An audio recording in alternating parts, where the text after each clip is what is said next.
పెద్ది 11 రోజుల్లోనే 393 కోట్లు సాధించి 400 కోట్ల వైపు దూసుకుపోతుంది. 12వ రోజు 400 కోట్ల క్లబ్ లో చేరడం పెద్దికి లాంఛనమే అవ్వబోతుంది. డివైడ్ టాక్ తోను పెద్ది కలెక్షన్స్ ర్యాంపేజ్ నిజంగా అద్భుతమనే చెప్పాలి. సెకండ్ వీక్ ఈ సినిమా అసలు కలెక్షన్స్ సాధిస్తుందా, బ్రేక్ ఈవెన్ అవుతుందన్న అనుమానాలకు పెద్ది తన కలెక్షన్స్ తో ఫుల్ స్టాప్ పెట్టింది. ఇప్పటికే పెద్ది తెలుగు రాష్ట్రాల్లో కొన్ని ఏరియాల్లో బ్రేక్ ఈవెన్ అయిపోగా కొన్ని ఏరియాల్లో బ్రేక్ ఈవెన్ కి దగ్గరగా వచ్చేసింది. రెస్ట్ ఆఫ్ ఇండియాలోను ఓవర్సీస్ లోను మాత్రం బ్రేక్ ఈవెన్ అవడం పెద్దికి కొంచెం కష్టంగా మారింది. కానీ తెలుగు రాష్ట్రాల్లో బ్రేక్ ఈవెన్ సాధించి పెద్ది ఘన విజయం వైపు దూసుకుపోతుంది. ఈ బుధవారం నుంచి జాన్వీ జగపతి బాబుల పాత్రలకు సంబంధించిన కొన్ని సీన్స్ యాడ్ చేస్తున్నట్లుగా బుచ్చిబాబు స్వయంగా చెప్పాడు. ఆ సీన్స్ యాడ్ చేయడం వలన జాన్వీతో జగపతి బాబుతో పెద్ది బాండింగ్ ఇంకొంచెం కన్విన్సింగ్ గా కనిపించబోతుందని, దాంతో సినిమా ఫుల్ఫిల్ గా ఉండబోతుందని అంటున్నారు. అదే నిజమైతే 3వ వారంలోనూ కలెక్షన్స్ మళ్ళీ పెరిగే అవకాశం ఉంది.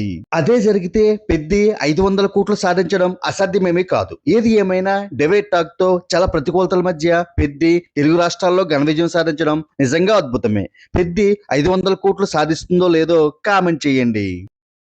Like, share and subscribe cine master.